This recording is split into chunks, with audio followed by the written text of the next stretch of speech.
New class alert, please. We got a new class upcoming. Who are the allies of Allah and the allies of Shaytan? Taught by Ustad Layla Nashiba. I know you're not gonna want to miss this. So please stay tuned, okay? Streaming on all major platforms. Channel Suna followers.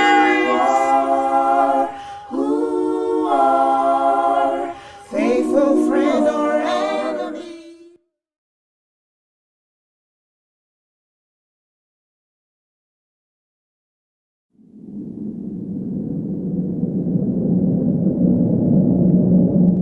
Wa salat wa salam ala wa rasulullah. Welcome to our Aqidah class. And for this class, we have embarked upon the series entitled, Who Are the Allies of Allah and Who Are the Allies of Shaitan?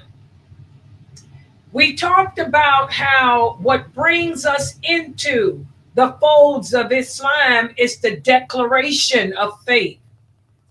When we declare La ilaha illallah Muhammadur Rasulullah, that's what brings us into the folds of Islam, because we are declaring that not only do we believe that Allah is the only one worthy of worship, but we believe everything that He's commanded us to believe. And we will obey Him in everything He's commanded us to obey Him in. And we'll stay away from everything that He commanded us to stay away from. That's the first part of that statement. And then we are also declaring that as a result of all this, we will submit to Allah.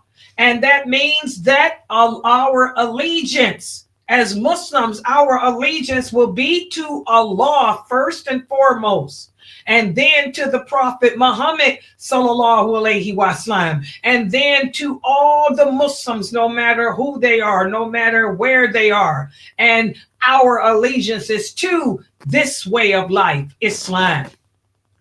So, because of that statement, every human being and every jinn falls in one of two categories. Either they are an ally of Allah who has allegiance to Him, or they are an ally of Shaitan, which means their allegiance is to him. And most people will tell you, oh, my allegiance is to Allah. But if you look at their lifestyle, you look at the choices that they're making in their lives, you see that it's the total opposite. You know, simply saying that we believe in Allah is not enough. We have to prove it.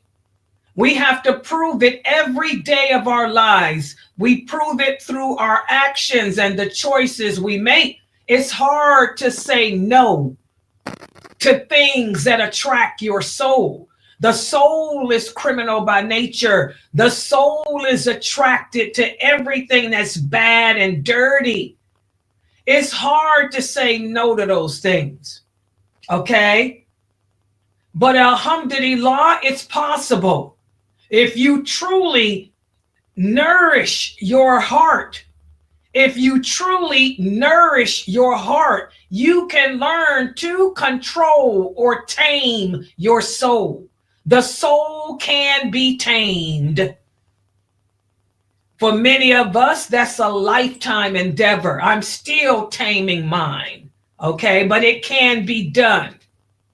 And this is why it's important. I want all the new shahadas to listen to this point I'm getting ready to make right here. I was speaking to someone earlier about this. A person asked me today, they said, Layla, who's a good person for me to listen to on YouTube? Listen to the question again. The person said, who's a good person? Who do you recommend that I listen to? What Islamic speaker do you recommend that I listen to? on YouTube? My answer was this: I don't recommend you listen to anyone. And the person thought I was being a smart aleck. The person thought I was being disrespectful. And I said, I let the person speak their mind, say what they had to say.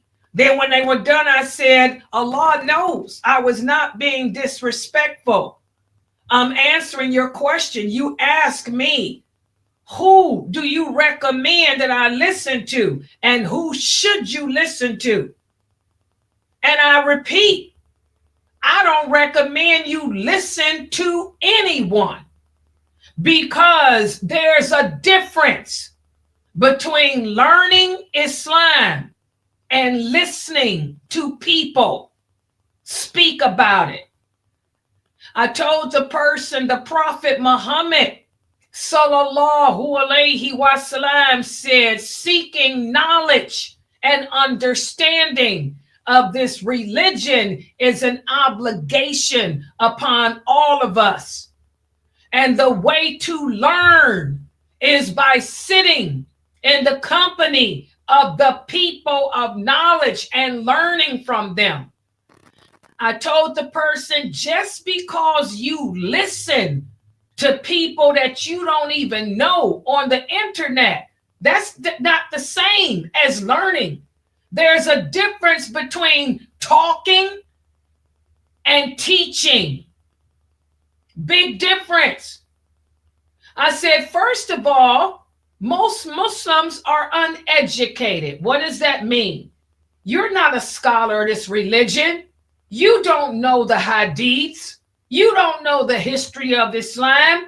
You don't know the science of the hadiths. You don't know the science of the Quran. You don't know. So you can listen to people talk about Islam, but how do you know if what they're saying is correct or not? The person was quiet. They listened to me. I said, I can sit up here and tell you that the earth is gray, the sky is purple, and that we all going to hang off the stars. Who said it? Bukhari and Muslim. And because I said Bukhari and Muslim, you will believe it because you don't know better. I said, so I don't recommend any Muslim listen to anybody. What I recommend you do is what the Prophet said. The Prophet said, sit in the presence of the people of knowledge and learn from them. The Prophet Muhammad was a teacher. He was not a lecturer. He used to sit with the companions and teach them the deen. Then he'd come back a few days later and question them about what he taught. I said, listening to people on YouTube, them people don't know you.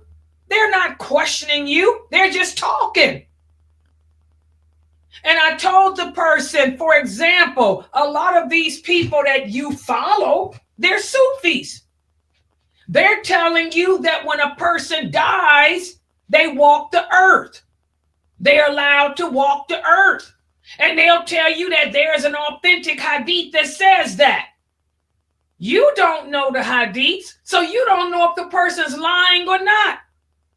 But you sat there listening to them and you believe them. I said, then you come upon a person like myself. You tune into my Sunnah follower channel, my channel. You see me, and you hear me talking. Then you'll see my screen pop up, bam, and I got PowerPoint.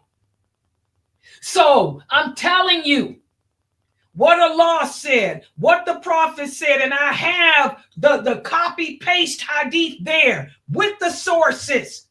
So you can see I'm not making it up. That's not the same as you sitting there listening to some man say, the soul walks to earth. There's a hadith that says that. So when I broke it down like that, the person looked at me and said, now I get what you're saying. I said, so I wasn't being disrespectful. You asked me a question and I'm answering you. It's just you didn't expect me to give you this type of answer. So it seems disrespectful to you. I said, even the students on my website, I tell them don't listen to people on the internet. I tell them you need a teacher. How many times have you guys heard me that every Muslim should have a teacher? A teacher and a lecturer are not the same, because a teacher is going to verify what they teach. They're going to quiz you. They're going to get personal with you. They're going to know what your strengths are, your weaknesses. Whereas a lecturer just comes in, gives a lecture, takes his paycheck and keeps it moving. I don't get a paycheck. I'm a teacher. Okay? Everybody know teachers don't make no money. Lecturers do, but teachers, we don't make money. Okay, so we have to understand that, guys. I don't recommend y'all listen to anybody on the internet. I recommend that every one of you are, what you guys do, I'm your teacher. Every Muslim is supposed to have a teacher who can break things down and explain them to you, who can quiz you, who can verify things with you. And a real teacher, if they can't answer your question, they know how to contact real scholars who can. Okay? So I want y'all to keep that in mind. You know, lecturing and teaching are not the same. Listening to a person speak about Islam, you're not going to walk away with no knowledge. But to learn from someone who teaches Islam, you will have knowledge. That's why y'all say that my lectures are more beneficial than them other people. It may be harsh because the truth is a pill that is hard to swallow. My lectures may appear to be harsh in the beginning, because you will find out that most of the things that you thought were true about Islam are not. Like you thought that it was haram to wear makeup. Now you sisters know it's not haram to wear makeup.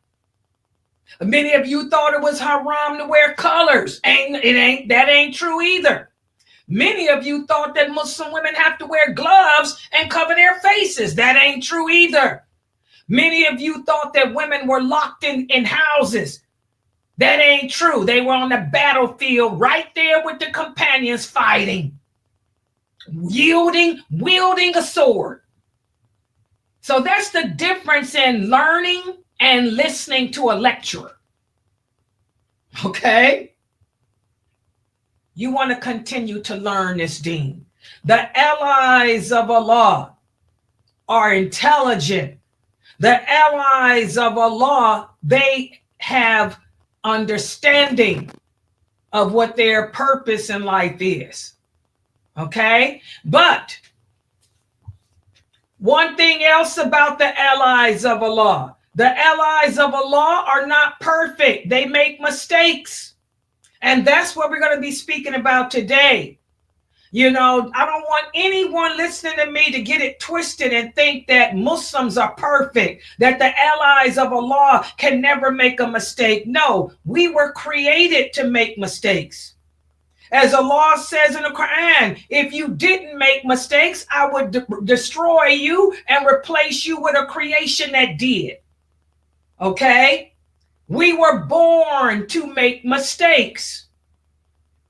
But the difference between the allies of Allah and the allies of Shaytan is when the allies of Allah make a mistake, they're quick to turn back in repentance and not make it again. Whereas the allies of Shaytan will continue with that mistake over and over and over until they no longer view it as a mistake. They view it as permissible for them. And that's what we're going to talk about today. So let's put the PowerPoint up on the screen. Okay. Okay, inshallah, you guys should be able to see. And they teach me how to do this? They said hide. Where am I supposed to do it at? It said hide. Oh, there it is. There. It didn't work. It didn't hide me. It says hide floating control. Why ain't it working? Oh, there it is. Okay. Okay, we're going to speak about how the allies of Allah are human beings, and we were born to make mistakes. But before we get into that, I'm going to give you guys a brief quiz over what we discussed yesterday. I want you guys to recognize the characteristics and the traits of the allies of Allah and the allies of Shaytan, so you can ask yourself, which characteristics do you have? And in turn, improve. Let's look at this scenario. Sarah does not wear hijab, but she prays every day, and she does everything else. So which of the following is true? She can be an ally of Allah, or she cannot be an ally of Allah. What do you guys think the answer is, and tell me why? I would say both. Say it again, I'm sorry.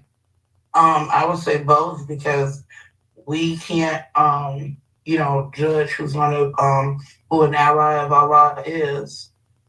So we don't know. Okay, remember we talked about that. We're not talking about judging. Okay? Allah is taught us who the allies of him are and who the allies of Shaitan are, not for us to go around judging each other, but for us to have the knowledge of what's of each, so that we can judge ourselves. Okay, so I'm not asking you to judge Sarah. I'm asking you which is this statement true or false? Because Allah speaks about this.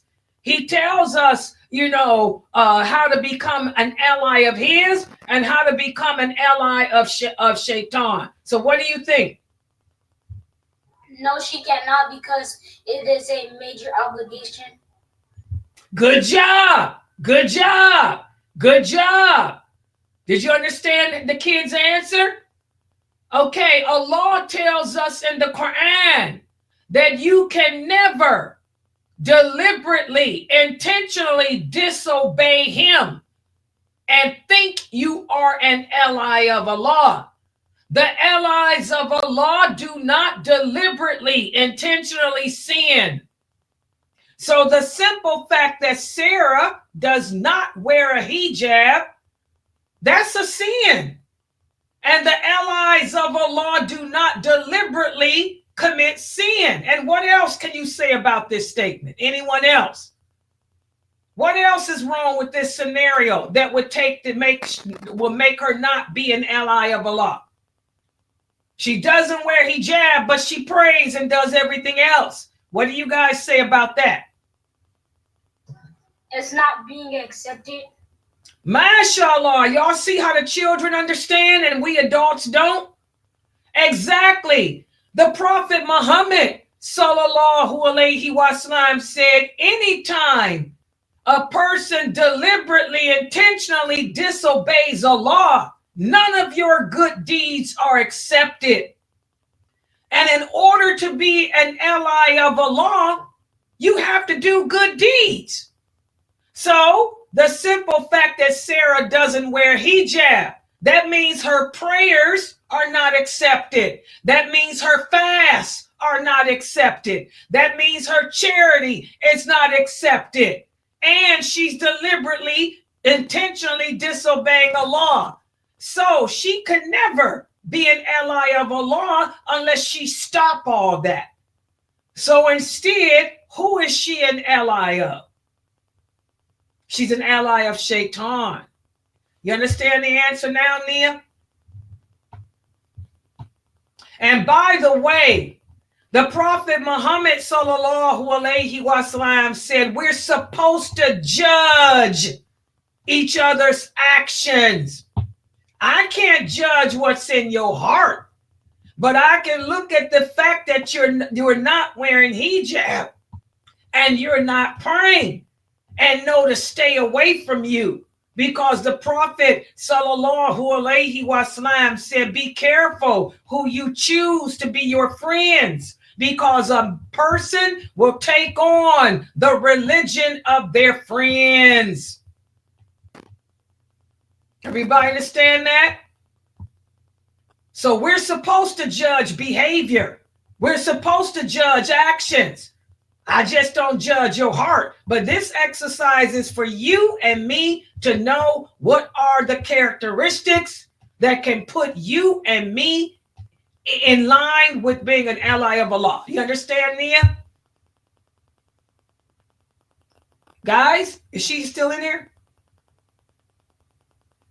Was that Nia that gave the answer to Yes, that was me. I'm sorry. I was trying to tap to get you back on the line, but you wouldn't pop up on my screen. But yes, that was me, and I do get it. And alhamdulillah. You got this answer right the last time, girl. How'd you miss it this time? I know. And then I thought about it some more, and I'm like, listen, let me not judge. So I want to be sure. Oh yeah, you were thinking about that, how we don't score. Oh yeah, I know how you got confused. Yeah, remember guys, all of my classes, I'm teaching y'all what Allah teaches us about Aqidah. And remember, I tell you guys all the time, it's not for us to go around calling people kafirs. I would never refer to any Muslim as a kafir or an ally of anything.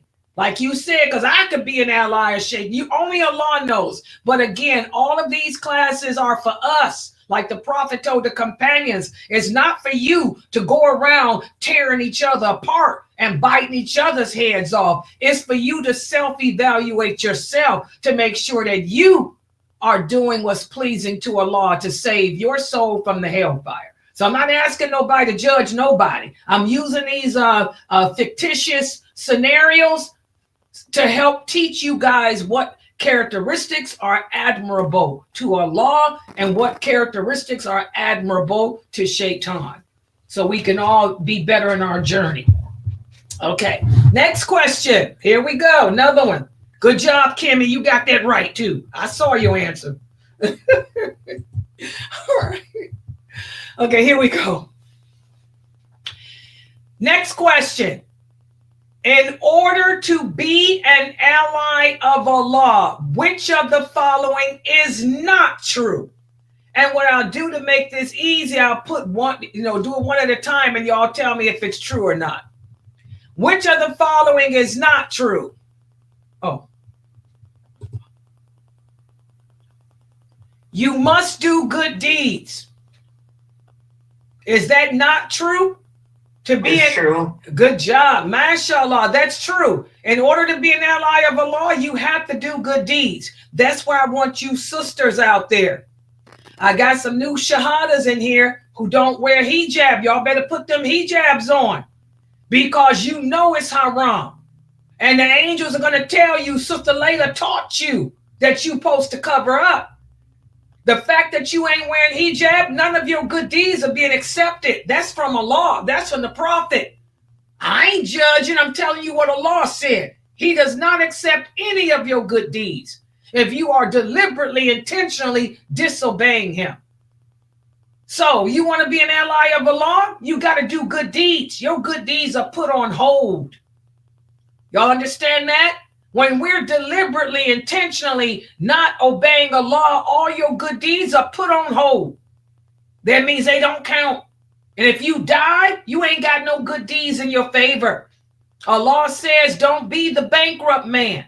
The Prophet Muhammad said, don't be the bankrupt man on the day of judgment who stands before Allah and none of his good deeds count.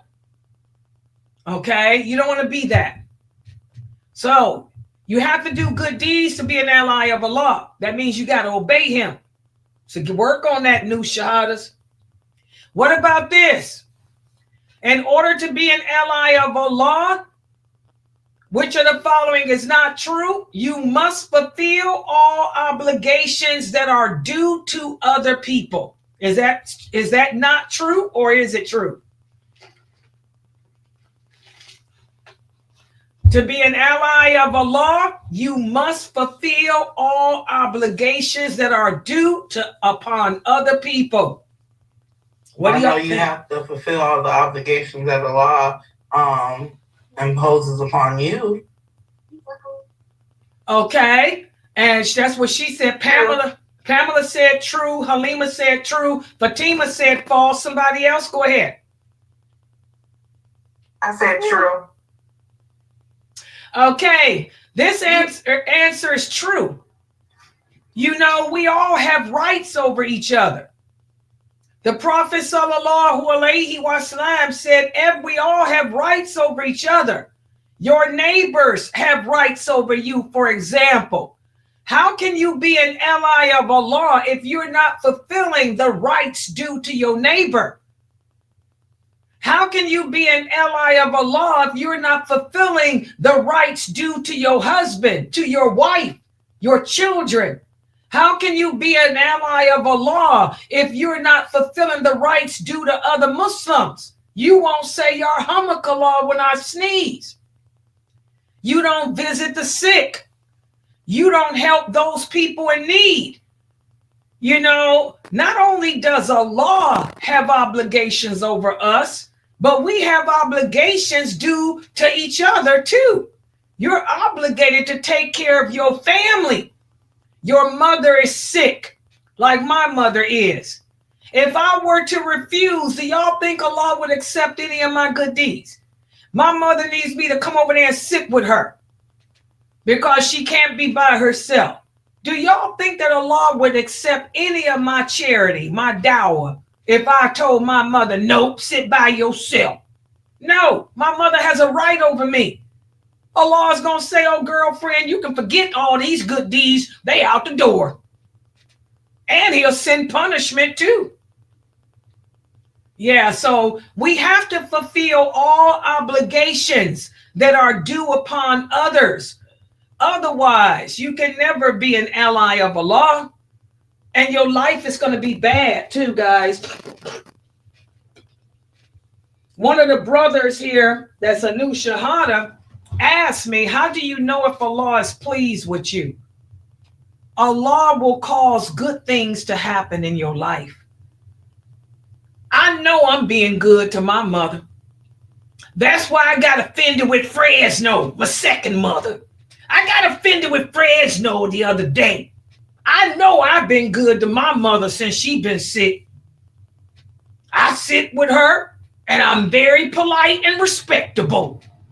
And Allah showed me how, because Layla got a 2025 $50,000 car. Hello, Lexus, move over. When you do good, Allah will reward you, guys. Allah will reward you when you're fulfilling your obligations to others. He'll cause good things to happen to you. He'll cause miracles to happen. So I want you new shahadas to remember that. When you take care of your family, when you take care of your co-workers, you give your neighbors their rights and you help others, Allah will show you how pleased He is, because He'll make strange things happen. Things that you thought would never happen. I never thought I'd own a car. I like leasing. Own one now. So y'all need to get that together. Y'all understand? Look around you. Exactly. Go ahead, sister. Okay, this sister in my Reddit group, she typed, this is so true. She said, ever since I converted to Islam, she said, I got a new job. I got a new place to live. Oh, mashallah. She said that she's getting ready to get married next week. Hello. You go, girlfriend. You hear that, y'all? She getting ready to get married next week, she said. And I'm invited. And alhamdulillah, exactly. I get what you're saying. That's what I'm saying. Allah will show us. And I'm going to do a whole series on that. Ways that you can look, ways that you can determine if you're upon the anger of Allah or Allah's pleasure. I'm going to do a series on that. Yeah, Allah will let you know. And I'm proud of you, sister. Keep on and hold on to the rope of Islam. And also thank Allah. Whenever something good happens to you, fall down to your knees and thank Allah. The Prophet sallallahu alaihi wasallam said, whenever you thank Allah for the blessings, He will continue to send them. When you fail to thank Him, He'll take them away. Remember that. Okay, good job. Okay, what about this? In order to be an ally of Allah, you must fulfill all obligations due to Allah. Is that true or false? Say it again. True. This is true. Yeah, good job. That's true. Nia got that one too. Good job. This is true. Good job, precious babies. By the way, which one of my babies is that? Is that Ali? It's Lucius. Oh, Lucius, you and Ali sound like y'all look alike and y'all sound alike. You sound like Ali. I'm so proud of you. You're doing a good job. How's school going? It's going good. That's good. You got good grades? Yes. You staying away from them little girls, right? Yes. You ignoring them?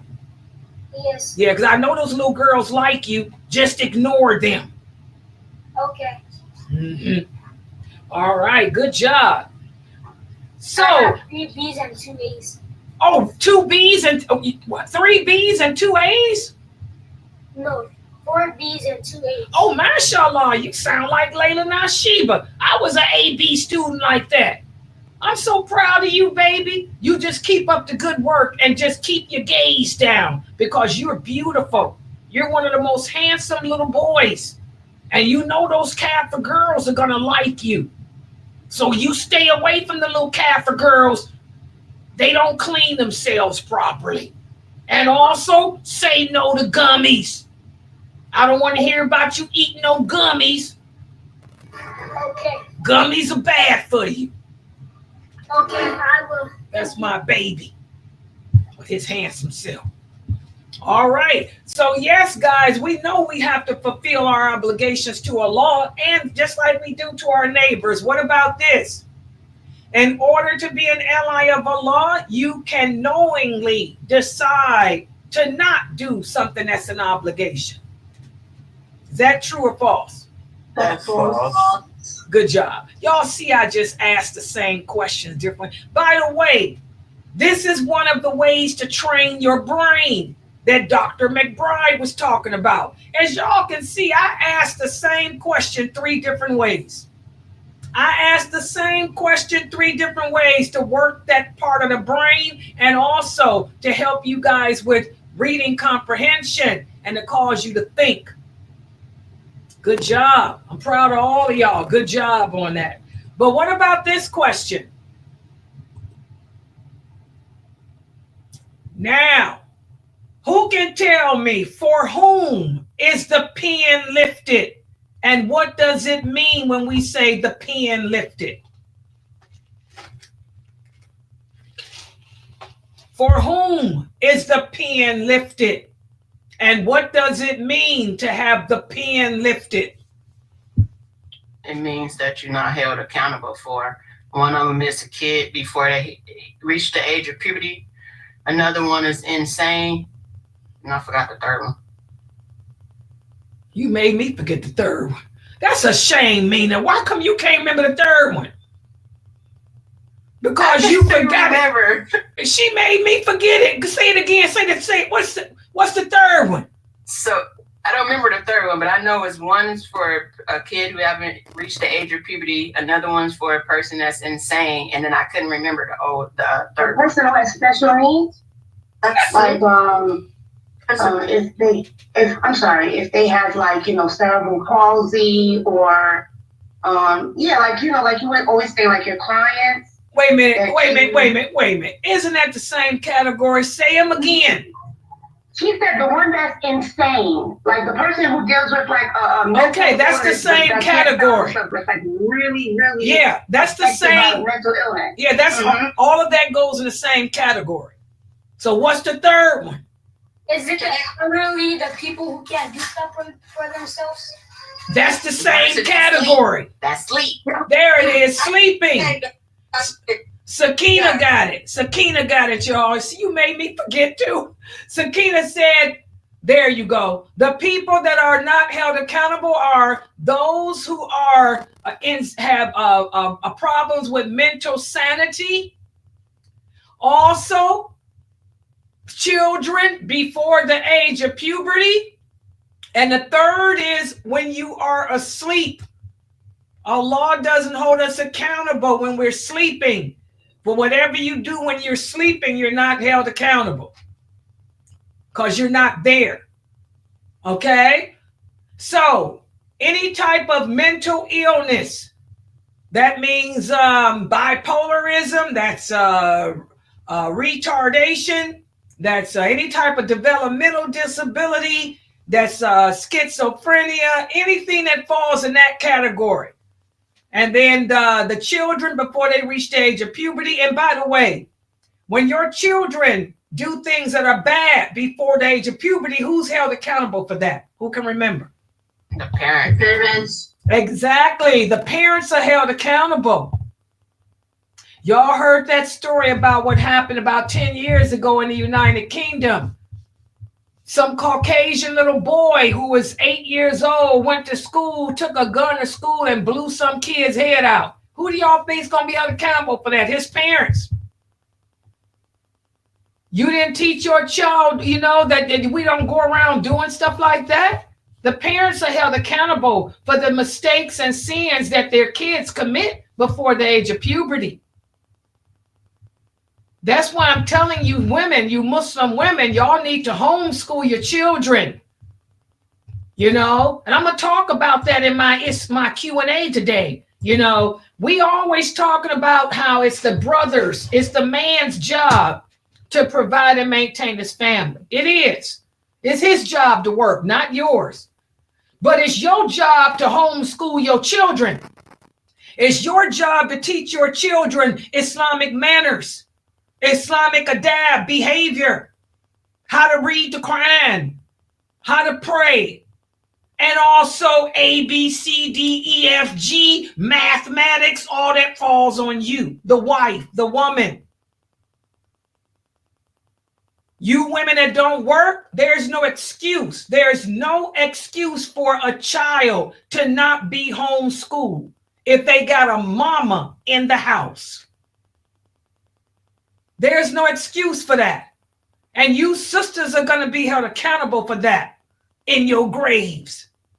You want to know why our children are apostating? Because of you not giving them their rights.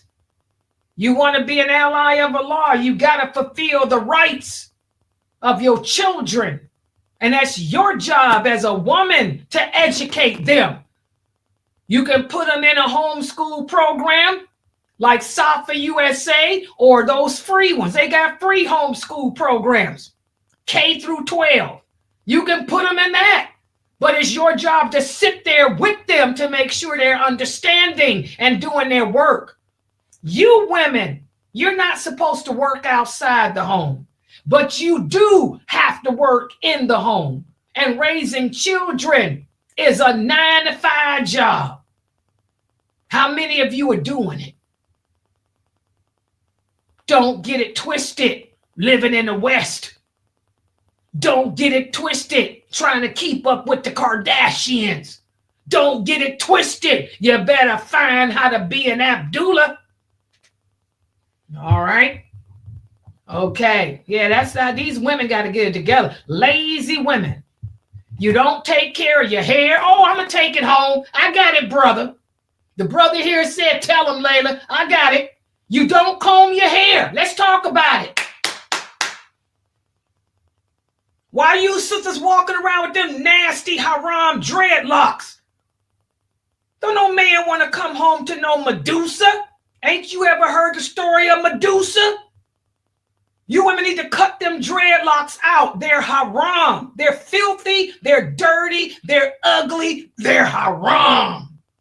The Prophet sallallahu alaihi wasallam said, anyone who has hair on their head, they have to be able to comb through it. You can't comb through a dreadlock.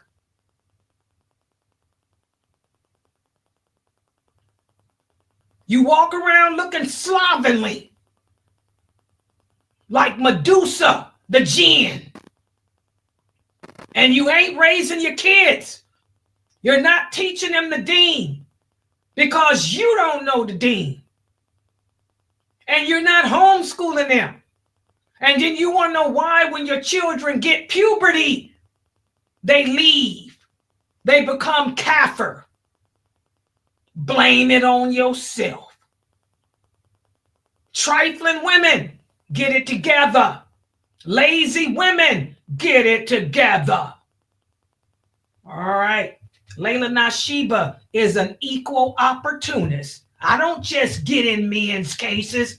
I get in you nasty women's cases too. Take them dreadlocks out your head. I got a phone call today. Oh yeah. Another brother. He got married. He said to Sister Layla when she took off her hijab, lo and behold, he said, I thought about you, not in no sexy way. He said, I thought about you and what you said because Layla, she had her hair full of nasty dreads. He said, but I didn't do like the other brothers do and walk out the door. I told her, I said, let me tell you something, sister, that's haram.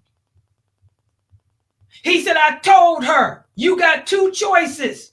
I can walk out the door and send you back to your family. He said, or you can make an appointment to go to a beauty shop and get that stuff cut out and get your hair done. He said, because that's trifling. You women want to know why y'all can't keep a husband. Don't no man want to look at no ugly jinn looking Medusa. That's just trifling. And the only culture, the culture that are of the Muslim is Islam. Islam is not just a religion, it's our culture. The Prophet's wives didn't walk around with their hair in knots looking like a jinn. When the Prophet saw a man come to the mosque, his hair was in knots. He said, you want to walk around looking like a jinn? The jinn wear their hair in knots. That hadith is authentic. It's Sahih Muslim. The Prophet said that we don't imitate the jinn. He said, go home and comb your hair. You women need to get it together. Your culture is Islam 101, not Kafirism, laziness. And it ain't culture anyway. That's triflingness. Everybody's capable of being trifling. Yeah. Well, this brother said he didn't walk out the door, but he said he thought about me, my lectures about it. He said I gave her the choice. Either go get that stuff cut out and your hair fixed up, or I will walk out the door. At least he gave her a choice. I got other cases right here in my Zoom room. I keep telling y'all, join us behind the scenes. I got women in my Zoom room who would tell you I'm the one Layla was talking about. I got married and he went to move the car and never came back because I had dreads in. I don't make it up. Keep it real. All right, so let's get back to the class. But yes, I'm an equal opportunist. Can't say I just get on the brothers. Oh, I get this question. You know what? Let me talk about that for a second. Every time we talk about, I tell y'all about those dreadlocks, I always got one of the new shahadas to ask me about that brother and his fatwa. I'm just going to say one thing. Let me make the screen larger. For all the Muslims listening to me, There's a lot going on in the world around us today, a lot of political drama.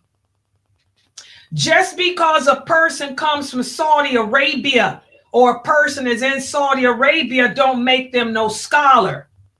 And I'm going to share a reality with you. The scholars of Saudi Arabia, it were arrested, put in jail, many of them killed because they issued fatwas against what the king wanted them to issue.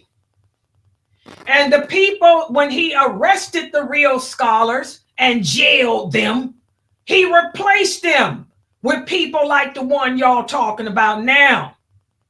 I would tell y'all to be careful. I repeat, be careful. I repeat, be careful taking any information from Saudi Arabia because that king is off the hook and he's in control because they have no freedom of speech. They have no freedom of anything there. And if you go against him, he'll do you to you what he did to Sheikh Manajid and all the rest of them. Okay? So you definitely don't need to be listening to no fatwas from nobody from Saudi Arabia who works for the king. Common sense. Besides that, no one can issue a fatwa against what the prophet said. And there's nothing, I repeat, there's nothing, I repeat, there's nothing in Islam that says it's haram to wear braids. I understand that person you're asking me about put a fatwa out saying that when a man wears braids, he's imitating a woman. Well, that man works for the king. The Prophet Muhammad, sallallahu alaihi wasallam, used to wear his hair in braids. Did y'all know that? Right there in Sahih Bukhari. In fact, when the Prophet sallallahu alaihi wasallam migrated to Medina, he had his hair in braids. So there you go. Stop trying to listen and learn instead of listening to people thinking you're going to learn Islam. You better find a bona fide teacher. Because people can tell you anything. The Prophet's wives wore braids. Right there in Bukhari.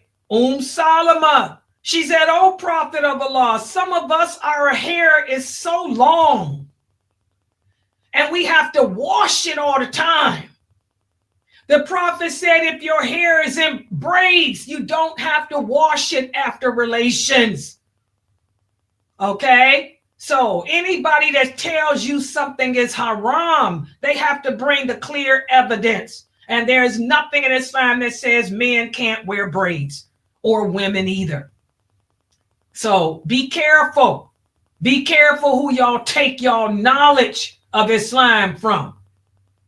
And like I told y'all the other day, Arabs are not better than non-Arabs. And Allah knows best. You know less. Let's put the stuff up.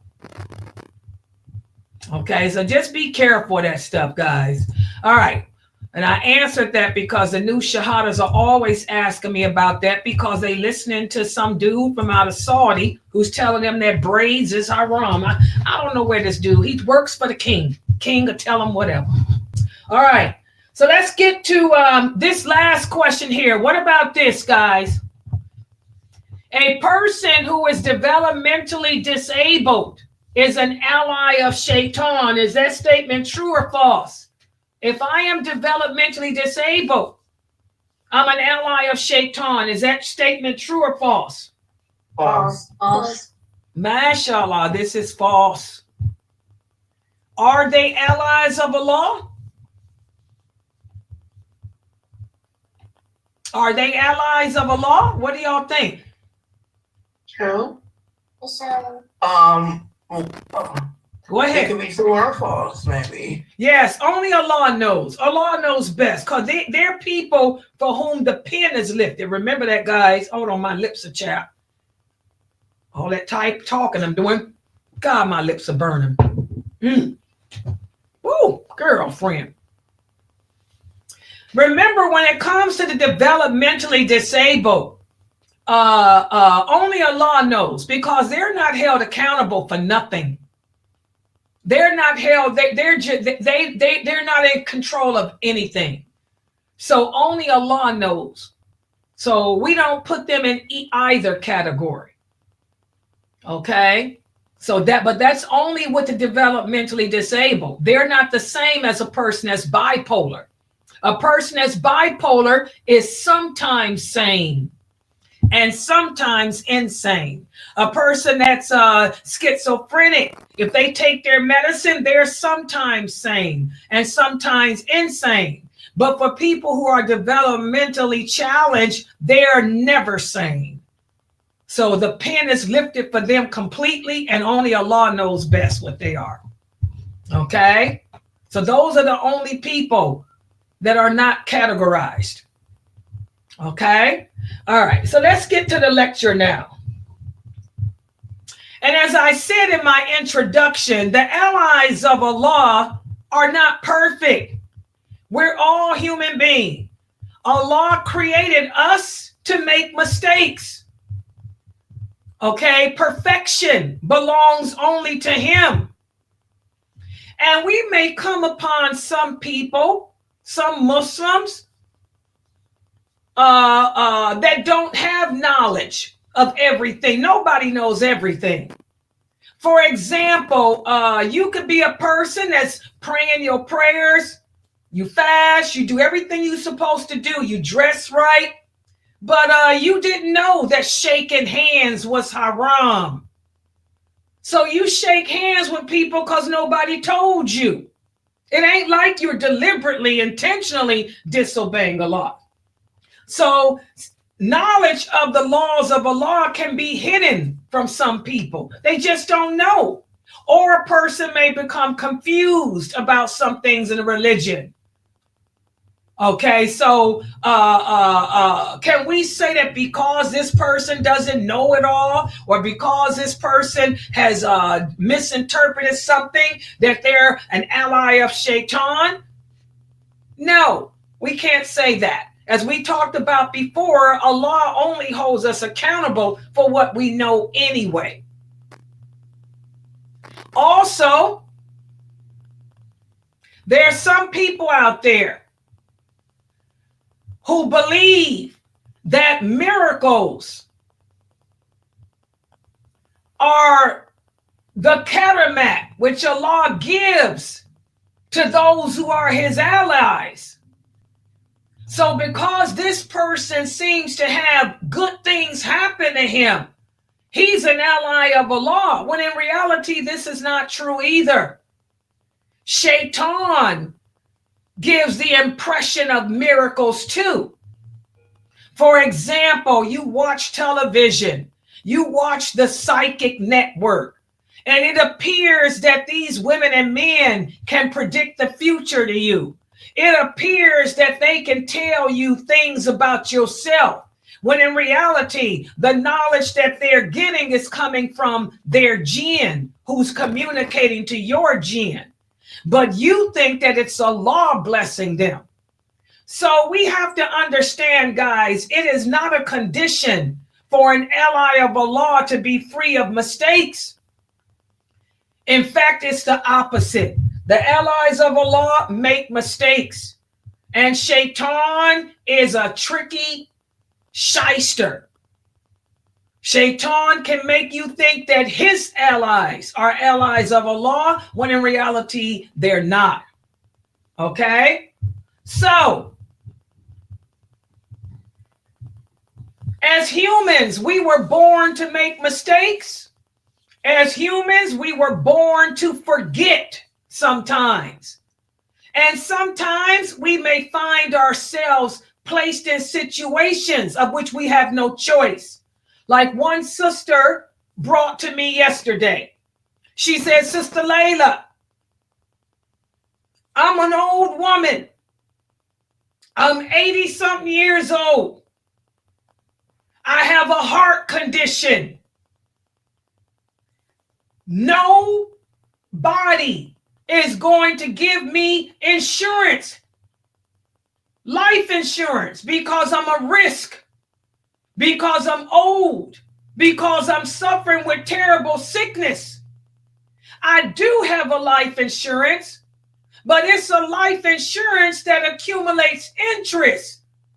If I get rid of it, I won't have no insurance. That means if I do have a heart attack and die tonight, I won't be buried. I'll be burnt. They will cremate me.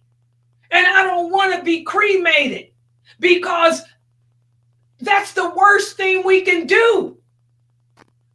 So, like I told her, in your case, you keep the insurance, because the good of it outweighs the evil. And Allah will excuse you of the sin. You're forced. She has no Muslim family, no Muslim relatives, no husband, no children.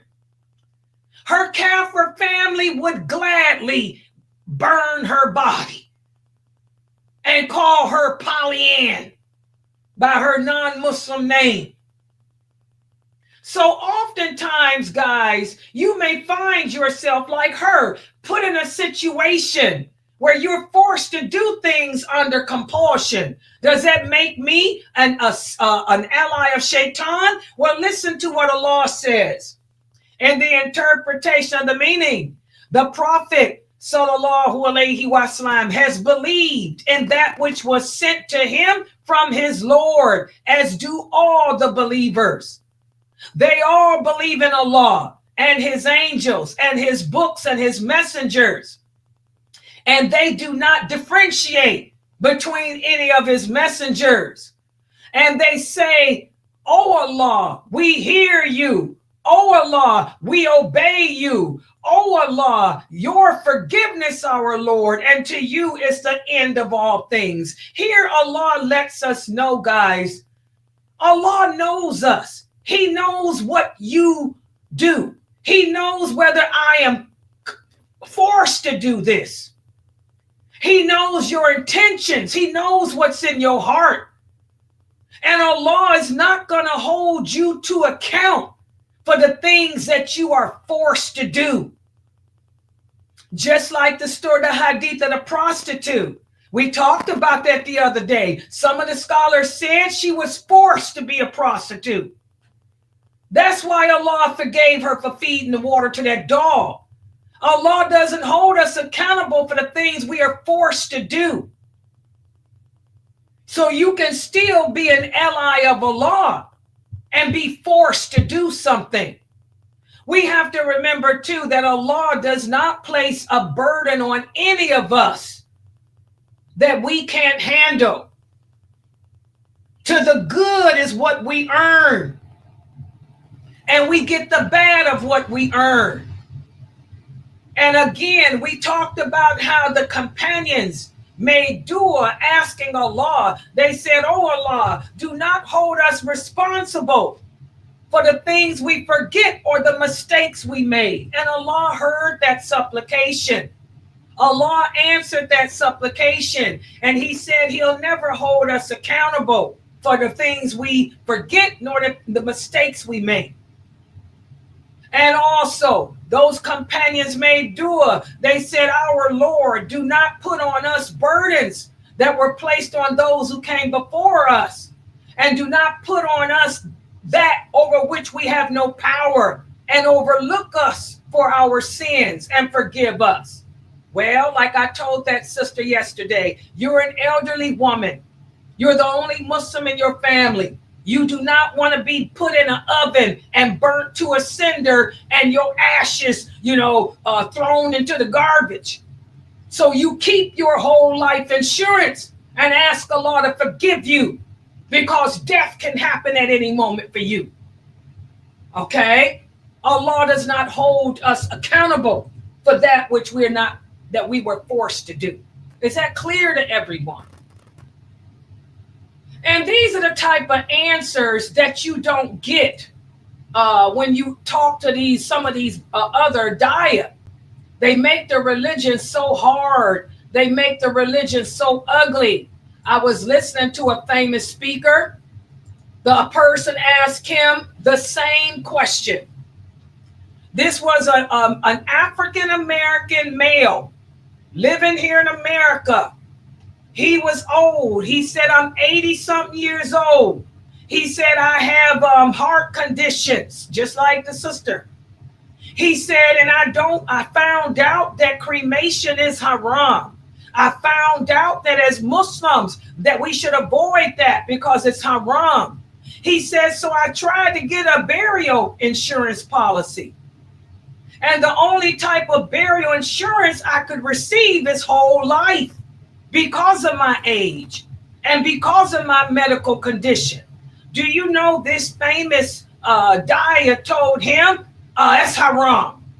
Insurance is haram. So the man said, well, what am I supposed to do? And this man went into a long thing, quoting the Quran about what Allah says. And I shook my head. I said, no, you don't give no clear cut. Not everything is clear cut like that. But that's what happens when you're not from America. The person that answered his question is from another country. He's an Arab. He doesn't know about American politics. He doesn't know about American society. This ain't like Egypt. This ain't like Bahrain where you die, somebody's gonna bury you in a grave. No, this is America. We have potter's land. If you ain't got no insurance, they're gonna burn you and throw you in potter's land. Who wants to die that way?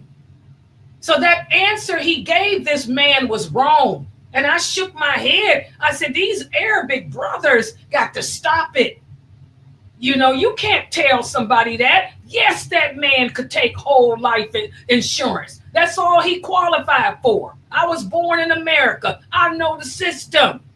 They ain't gonna give you insurance after a certain age. And especially your health is bad. But who wants to be buried in potter's land with a bunch of kafirs? So he was wrong telling that man that he couldn't take whole life. Now, a person like me is different. I have an alternative. There's no excuse for me to have whole life because there's an alternative. But there is no other alternative except the oven. When there's no other alternative, then you do what you have to do. And Allah will excuse you of that.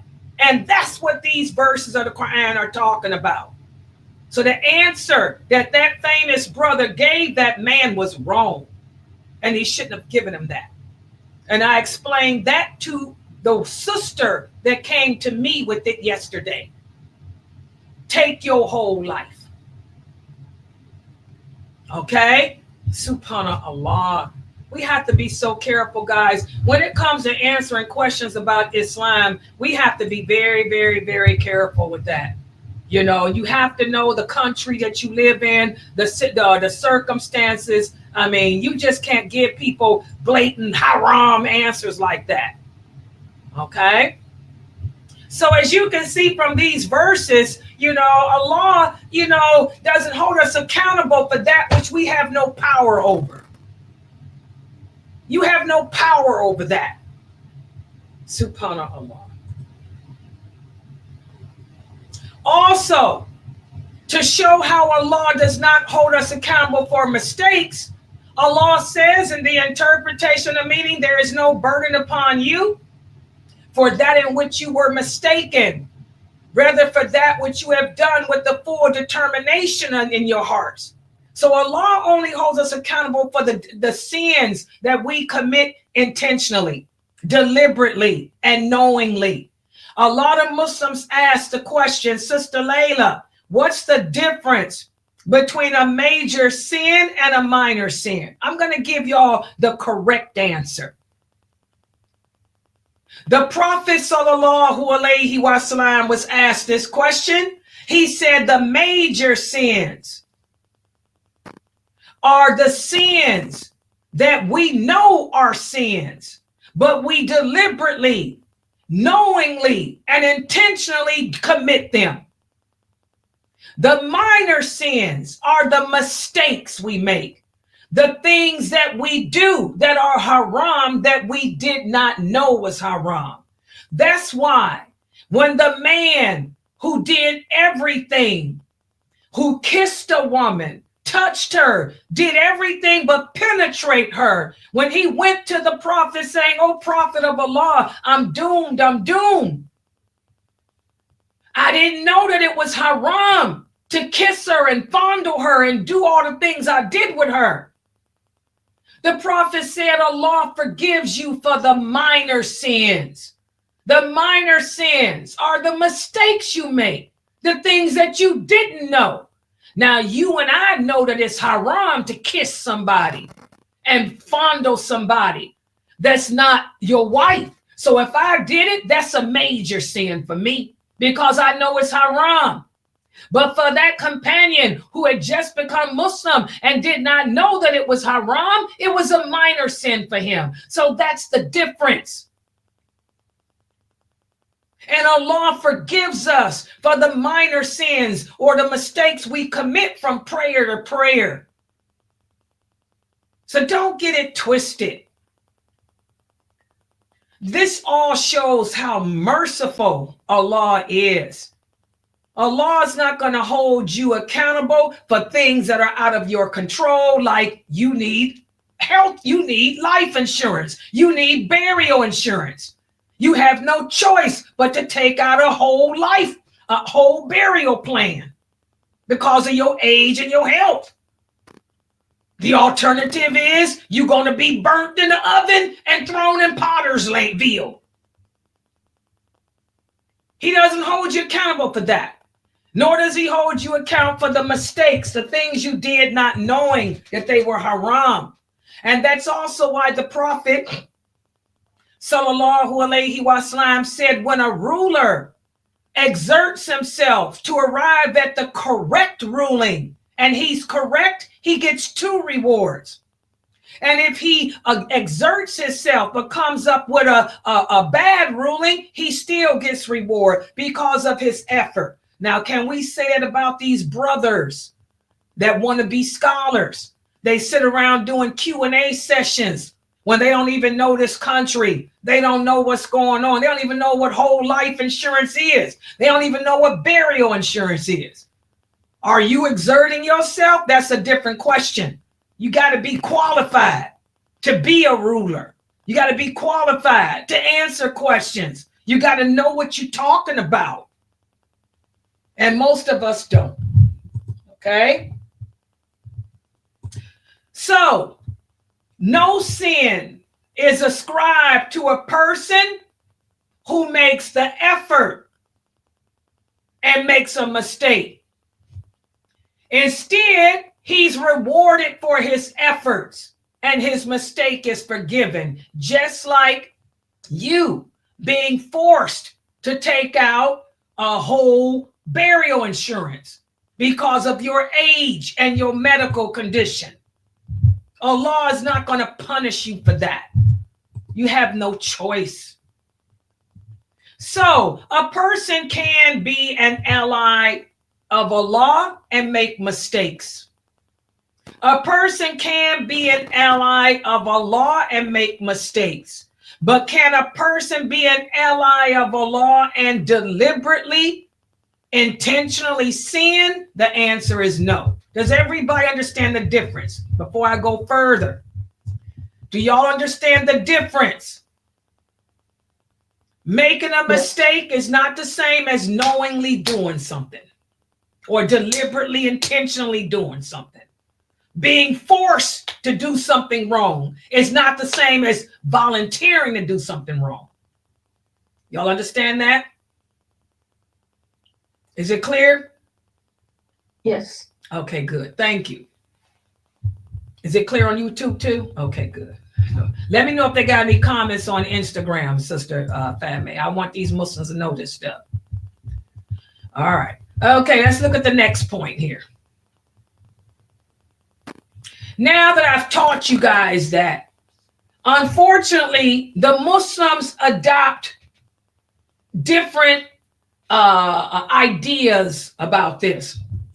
For example, we got some Muslims who believe that a person can be an ally of Allah because, and if they think that person's an ally of Allah, they believe everything that person says. Okay, oh, that's Sheikh so-and-so.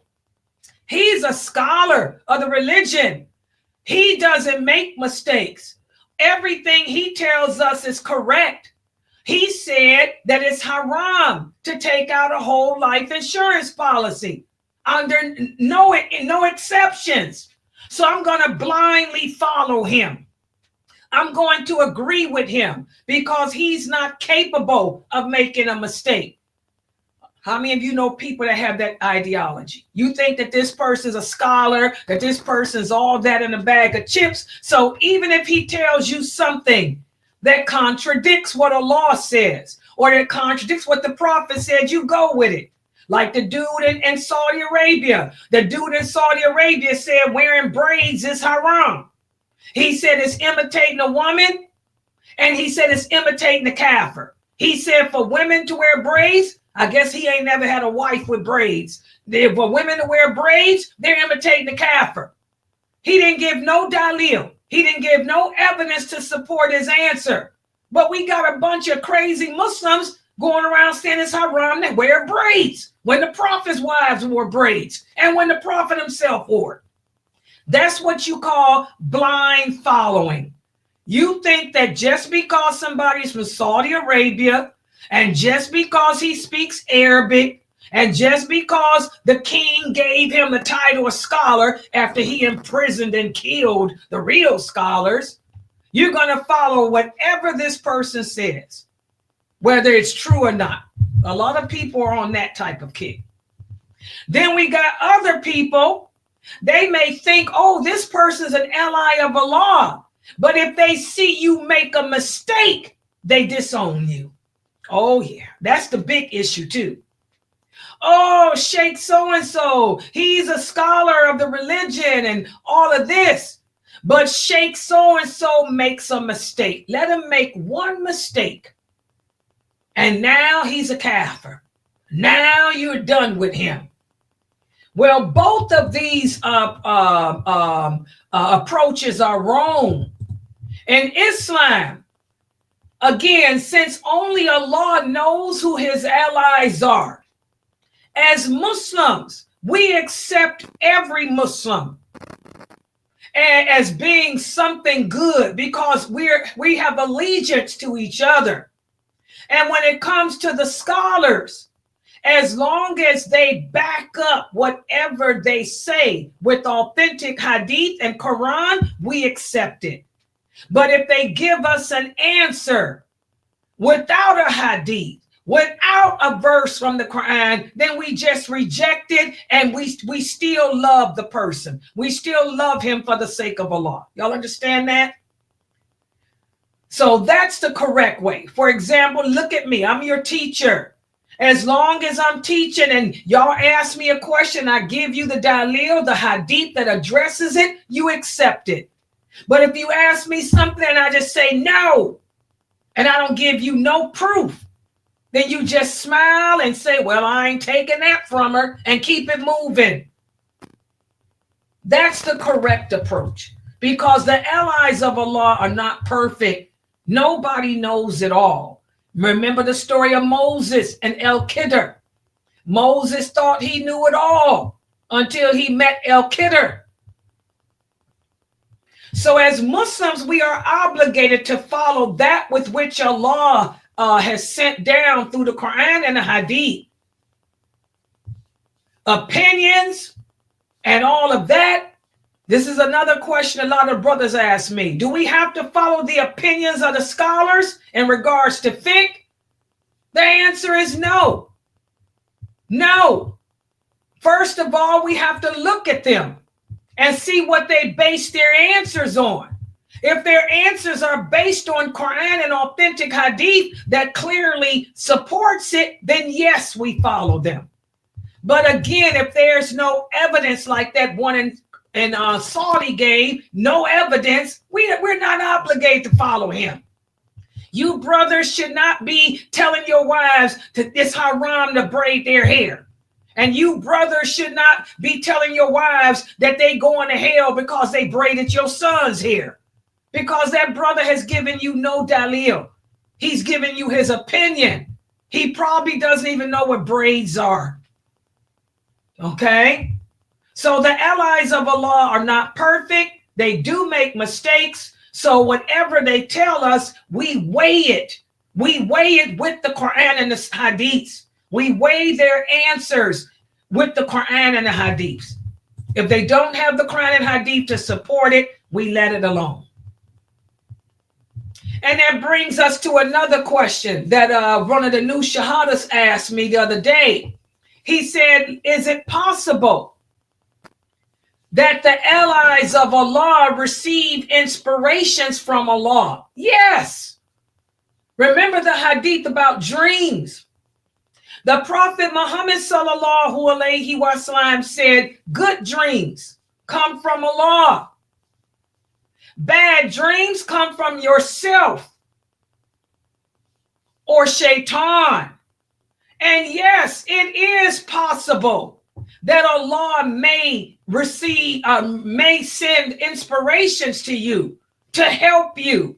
Subhanallah, how many du'at or how many daya, how many people of knowledge, how many scholars will say that they were inspired through a dream they had?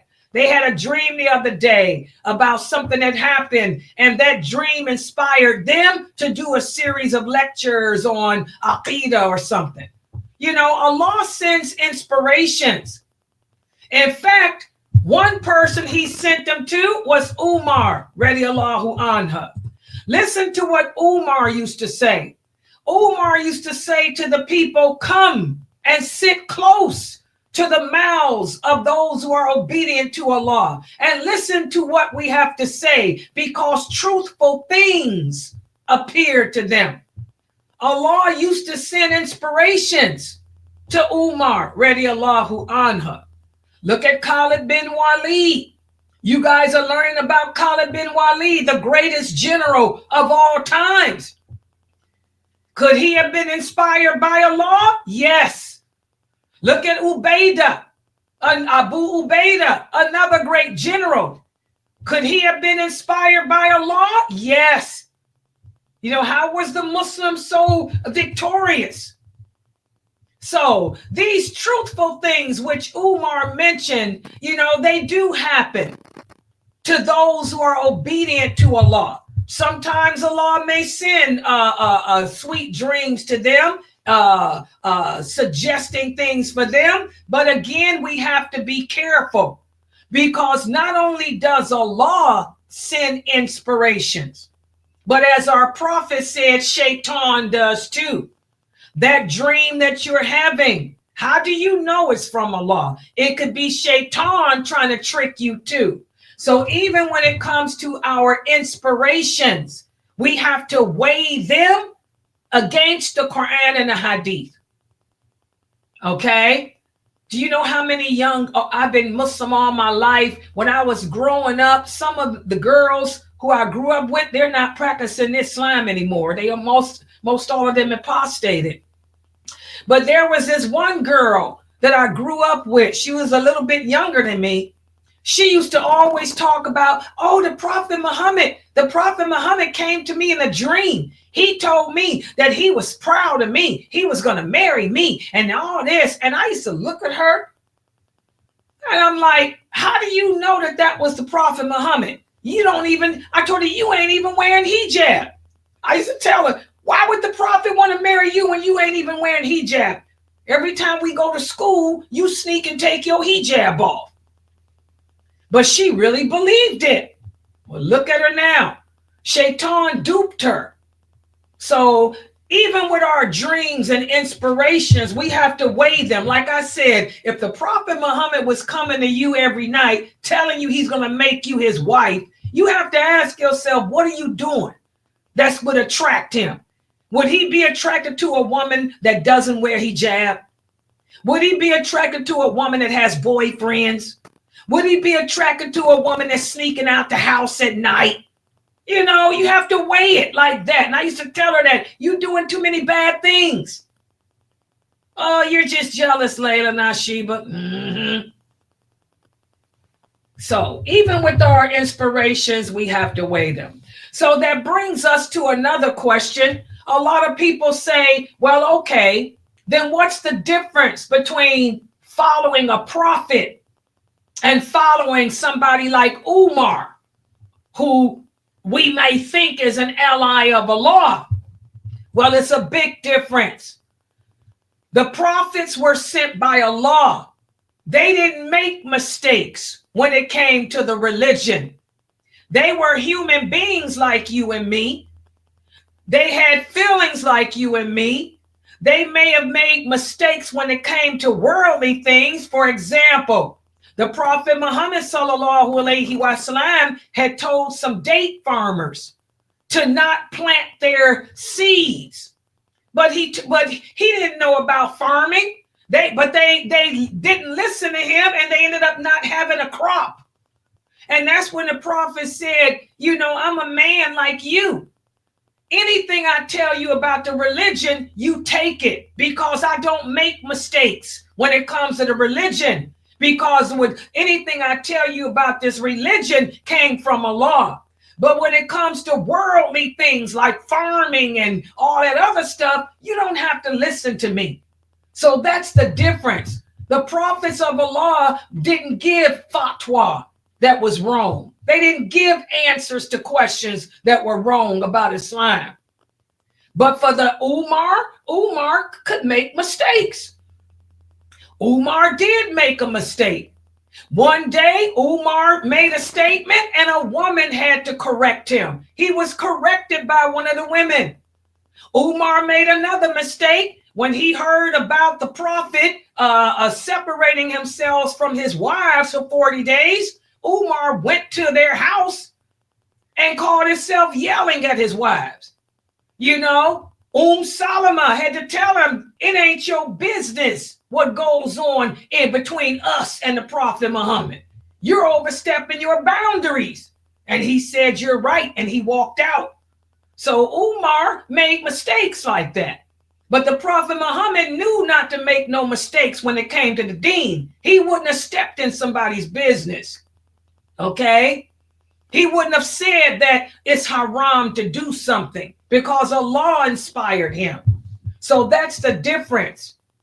We obey everything that the prophets of Allah say in regards to the religion, but we don't obey no human being other than them unless they have dalil to support it. And that's something I'm always telling my students here. If the person doesn't give you the clear verse from the Quran or the clear hadith to support what they say, then you don't have to take from them. So the true allies of Allah, since there will be no other prophets, for those of us living on earth today who are aspiring to be allies of Allah, we hold firm to the Quran and we hold firm to the hadiths, and we make everything we do and say based on the Quran and the hadith. As one of the early scholars of Islam said, he said the knowledge of ours is defined by the Quran and the hadith. Whoever has not studied the Quran and whoever has not studied the hadith is not qualified to speak about this knowledge of ours and should not be taken as an example. And that's something I'm always saying here. Most Muslims today, these famous speakers on TikTok, on YouTube, these people don't know nothing about Islam. They don't even know what wala wal bara is. They don't even know that same-sex marriage is haram. They don't even know it's haram to vote in Kafir elections.